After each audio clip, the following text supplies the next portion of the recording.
pessoal entrando. Estávamos em 10, 12, né? É, o Lucas estava perguntando, não, não encerrou, gente, é porque o Instagram ele tem um limite de tempo para live que é de 1 hora. E aí, como a gente iniciou, a gente não fez uma live de 1 hora ainda, né? Mas acho que a gente está perto de dar 1 hora de discussão. Mas como eu iniciei um pouquinho antes para poder fazer os testes, fazer questão de áudio e tudo, aí eu acabei não trocando a live, não entrando novamente. E aí a gente extrapolou o tempo de 1 hora, né? Deu o tempo de 1 hora e a live foi encerrada, tá bom? Aí o que a gente estava discutindo, Otávio, se eu não me engano, eu estava falando sobre como a questão da PrEP, ela não é uma como a questão da PrEP, ela não é uma coisa que ela é separada da prevenção combinada, mas ela surge dentro do processo de prevenção combinada. E aí tu traz, né, que o imaginário em torno da PrEP que se tem, aí é uma coisa que eu vi lá no grupo no Fórum PrEP, lá no Facebook, é que as pessoas começam a falar que outras pessoas fazem uso da PrEP para não usar camisinha, aí para realizar o sexo bareback. E aí a gente está trazendo de novo, eu vou estar trazendo de novo essa questão de como que esse fantasma do HIV, essa coisa que circunda a população de homens que fazem sexo com outros homens, de que o HIV é uma coisa inevitável na vida deles, é, quais são os efeitos desses discursos, sabe? Que é você fazer o uso de um medicamento para poder se proteger do HIV e as outras pessoas já imaginam imediatamente, por exemplo, que você não faz uso de outros dispositivos, outros mecanismos de prevenção combinado. Entendeu? E aí é uma questão que eu lembro que tinha muitos relatos de pessoas que marcavam encontros por aplicativos, iam para os encontros, e aí quando anunciavam para o parceiro, ou mesmo fora da questão do aplicativo, mas quando anunciavam para o parceiro que faziam uso de PrEP, o outro parceiro ele recusava fazer sexo com aquela pessoa porque achava, Uhum. tudo bem, eu não vou pegar o HIV, mas eu vou pegar a sífilis, vou pegar a gonorreia, vou pegar outras coisas desse cara, porque ele usa PrEP e ele não usa camisinha e ele adquire as outras ISTs. Aí a gente tá vendo como é que é essa questão do imaginário, do discurso, do discurso da punição que veio pelo HIV/AIDS para essas populações. E aí a gente destoa totalmente a função da PrEP, que é compor a prevenção combinada e não simplesmente existir como uma prevenção única, como uma forma de prevenir o HIV única. É um medicamento que previne, que protege contra o HIV, etc. Você faz uso dele, você pode transar de forma aventurada. E a gente imagina que e aí a gente imagina não, mas o que a gente vê é as pessoas reproduzindo esses discursos de que as pessoas, quando fazem uso da HIV, elas não fazem, quando fazem uso da PrEP, desculpa, quando fazem uso da PrEP, elas não fazem uso de outros mecanismos de prevenção. Uhum. É como se a PrEP tem muito disso, né? Tem até uma capa da revista Época, não sei se chegou a acompanhar na época, foi época na época, né? Mas é que era assim, era o comprimido da PrEP, o comprimidinho azul, estava assim, a Uhum. nova pílula azul, o medicamento que está fazendo os gays deixarem de usar o preservativo. Então, para ver assim, como essa coisa tá tão grande que tomou até uma revista, né, que tem uma certa circulação ainda, porque quando a gente pensa em PrEP, a gente não vai excluir ela do HIV de maneira alguma. Uma que ela vem já nessa intenção, né? E ela acaba agora criando ressignificando um conjunto de ideias, de representações, de significações que eram anteriores ao HIV. Se antes todos os homossexuais teriam HIV, hoje todo mundo que tem PrEP vai ter sífilis. Então acaba trazendo essa condicionante novamente. Até tem uma piada, gente, que é assim, uma piada um pouco. Tem um humor pesado, assim, mas é que eu ouvi numa travesti, eu acho ela. Que ela falava assim, que em relação às travestis, né? Que todo mundo. Que a AIDS é igual gripe, todo mundo vai ter. Então parece que tem isso, né?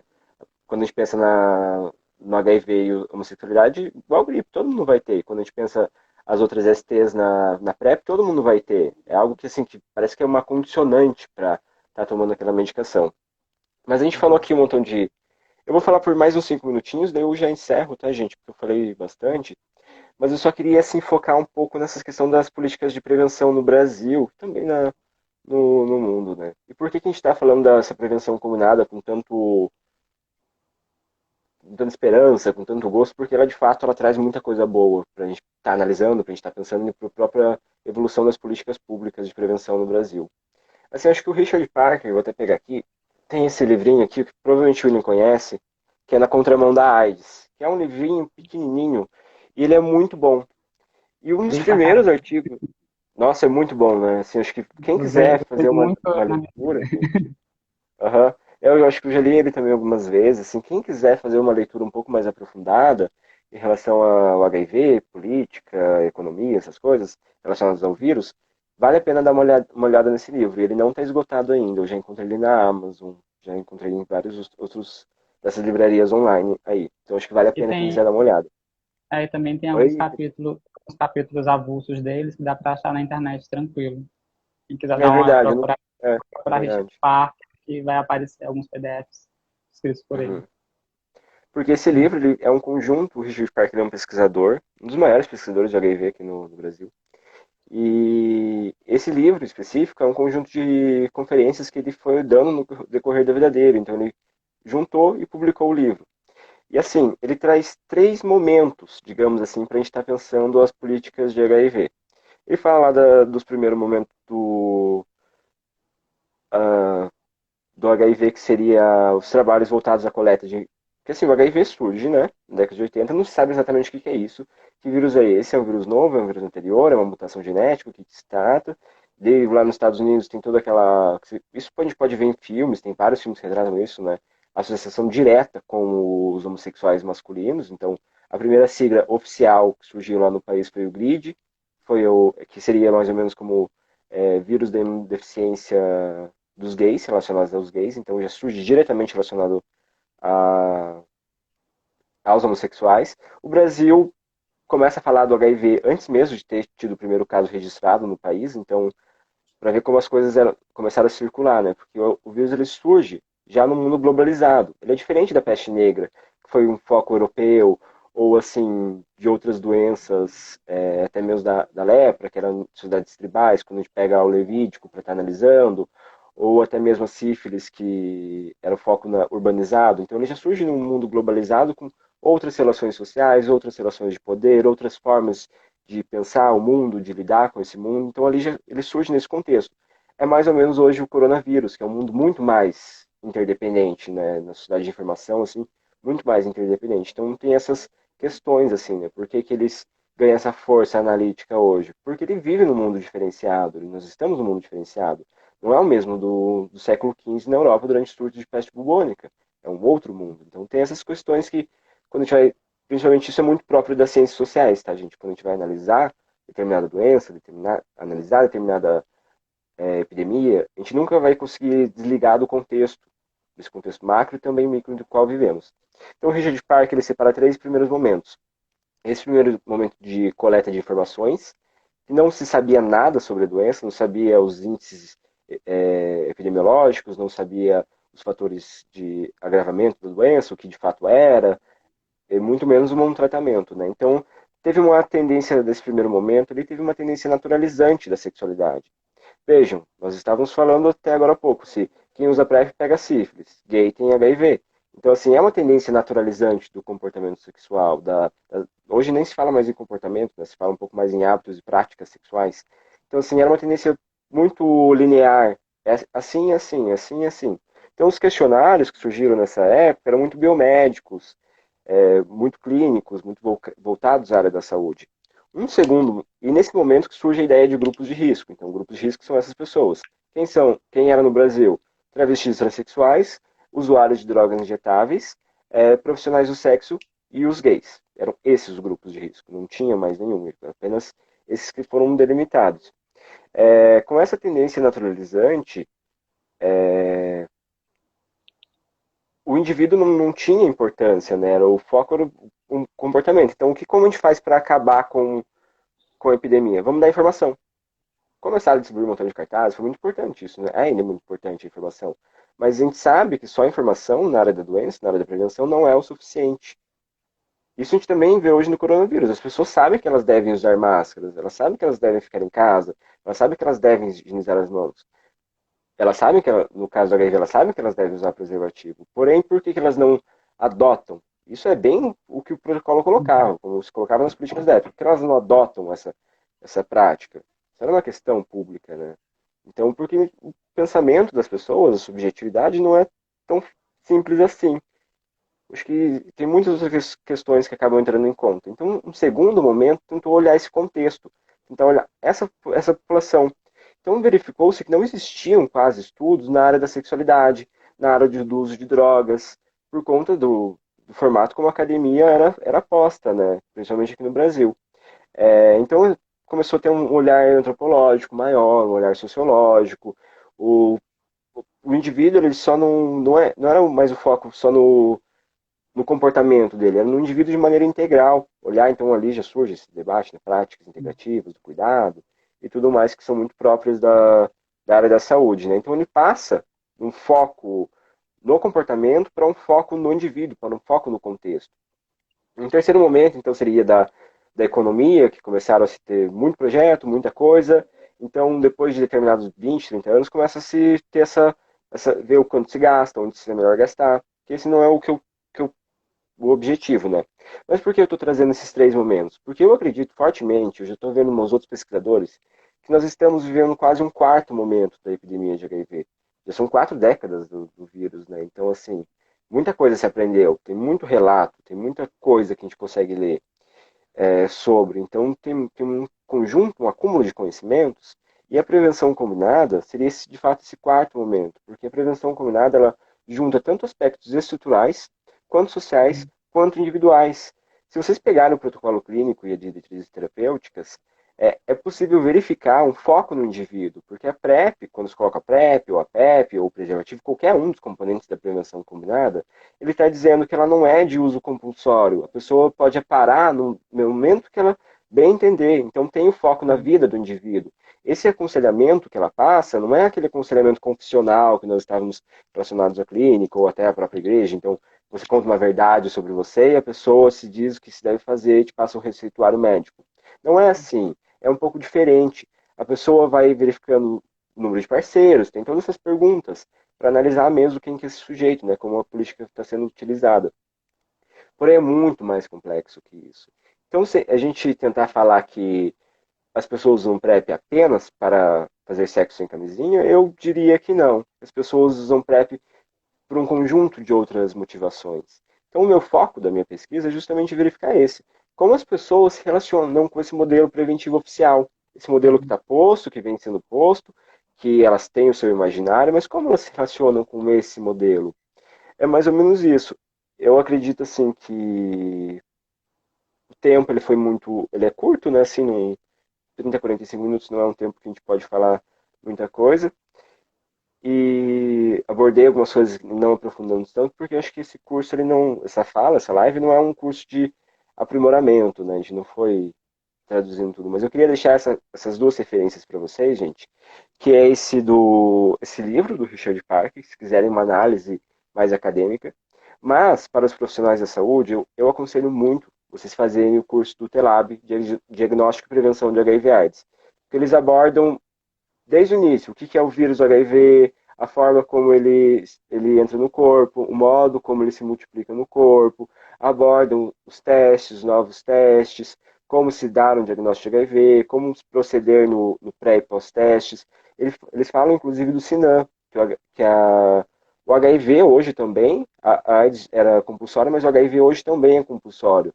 Então, deve-se estar registrando. Então, eles falam tudo isso. Então, para profissionais da saúde, eu acho que esse curso é muito bom para pessoas que gostam da temática também. Mas eu deixaria essas duas recomendações, gente. Seria mais ou menos isso que eu tinha para falar. Assim, gente, se tiverem alguma dúvida ou se o William também quiser comentar alguma outra coisa, fiquem à vontade aí, tá, gente?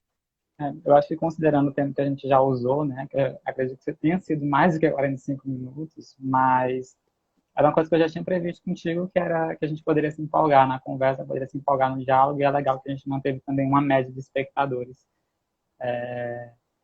E então, eu acredito que tenha sido um nível satisfatório de interesse para o pessoal que estava assistindo.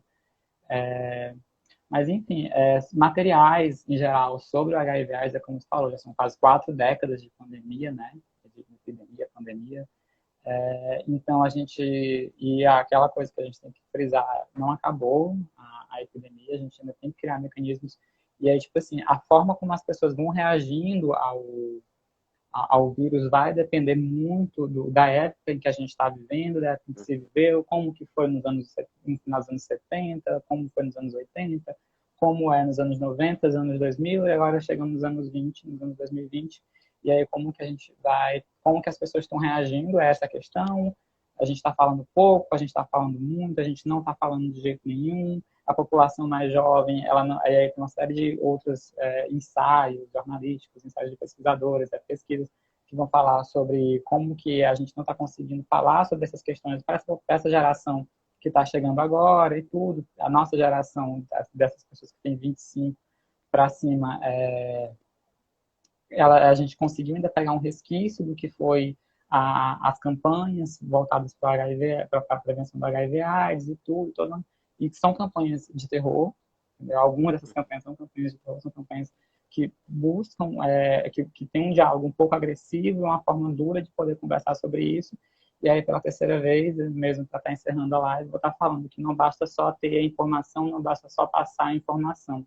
E é uma coisa que você falou também sobre como é que funciona o aconselhamento em saúde dentro do dispositivo, dentro de qualquer projeto que seja, que pense saúde não só nessa dualidade saúde-doença, sabe? Saúde opositor de doença. Que a gente tem que saber como conversar sobre essa informação, tem que saber como fazer essa informação chegar até a pessoa de forma que ela não pareça impositiva, porque se caso impositiva for, as chances de dessa informação não, da pessoa ter aquela informação e isso não surtir um grande efeito na vida dela são grandes. A gente tem que saber dialogar com as pessoas com base naquilo que faça sentido para elas, com base naquilo que elas tragam para a gente também, porque quem tá ali para poder, quem está ali precisando, quem está ali buscando por informação, quem está ali buscando por ajuda não somos nós, né? É o outro. Então, é ele que tem que interessar na hora que a gente está conversando. Nós, eu falo profissionais de saúde, nós, aconselhadores, nós, pesquisadores. Mas é o outro. É como eu falei também sobre a questão do grupo da PrEP. É curioso eu falar, não tenho tanta informação. Aí, quando eu falo isso, eu estou pensando justamente porque eu não li tantas coisas de pesquisadores e tudo sobre PrEP. Mas eu li da fonte que eu acho que é a melhor fonte possível para conversar sobre PrEP, que são as pessoas que fazem uso de PrEP. São as pessoas que estão na vivência com aquilo dali, que estão enfrentando preconceito, são as pessoas que recebem não na hora que vai sair, que marcam a transa, que marcam um encontro, o encontro é cancelado no momento que o parceiro sabe que ela faz uso de PrEP, e, enfim, aí todo o imaginário que vai girar em torno disso. E mesmo tentar aprender a dialogar com grupos maiores, com populações maiores dessas informações. Porque não adianta só jogar informação, não adianta fazer cartaz, não adianta fazer mês campanhista se a gente não está conversando de uma forma mais próxima das pessoas, se a gente não está conversando com as pessoas, se a gente não está passando informações para que as pessoas possam receber, de uma forma que as pessoas consigam recebê-las, assim, que elas consigam administrá-las. Você tem mais alguma coisa para colocar, Otávio? Não, acho que é justamente isso que você falou, né? A importância, assim, do saber lidar com essas questões, né? Nós, enquanto profissionais, assim. Eu vejo que infelizmente tem um. Eu sou da área mais próxima da educação do que da saúde, né? Porque eu sou da licenciatura, eu sou licenciado. Então, assim, eu vejo que, infelizmente, as escolas não abordam essas questões, ou quando abordam apenas dentro da biologia, daquela forma, assim, que repete muito dessas políticas, dessas práticas de prevenção que era no foco da doença. Então, eles pegam um montão de imagens de órgãos genitais necrosando ali em relação à doença, em relação à AIDS, à morte. E eu acho que não é isso, não é dessa forma que nós podemos julgar, podemos avaliar. Né? Acho que não cabe um julgamento como profissional da pessoa que foi infectada por alguma ST ou se ela pessoa que vive com HIV. Acho que nós temos que lidar com isso de outra forma, né? Ela já vai ser julgada em outros espaços. Talvez nesse momento de acolhimento, acho que não cabe isso, né? Sim, sim. Pois então, pessoal, muito obrigado pela participação. A live Obrigado ela vai também. estar disponível durante 24 horas. As lives, né, que agora são duas. Vai estar disponível durante 24 horas no Instagram aqui do Núcleo. E a gente está com pretensão de estar fomentando um grupo, um canal no YouTube, para estar colocando esses conteúdos de vídeo que a gente está produzindo tanto no nosso grupo de estudos, a gente está com um grupo de estudos às segundas-feiras, a cada 15 dias. Nessa próxima segunda, a gente vai estar tendo grupo de estudos, vai estar tendo encontro às 6h30 da tarde. Enfim, queria agradecer muito, muito, Otávio. Muito bom poder conversar contigo Eu que e agradeço o convite. o pessoal que está até aqui agora com a gente nos acompanhe. No PEP está produzindo muito conteúdo. A gente está buscando tentar conversar com as pessoas e chegar de uma forma mais próxima, né? Através desses mecanismos aí das redes sociais. Até mais, pessoal.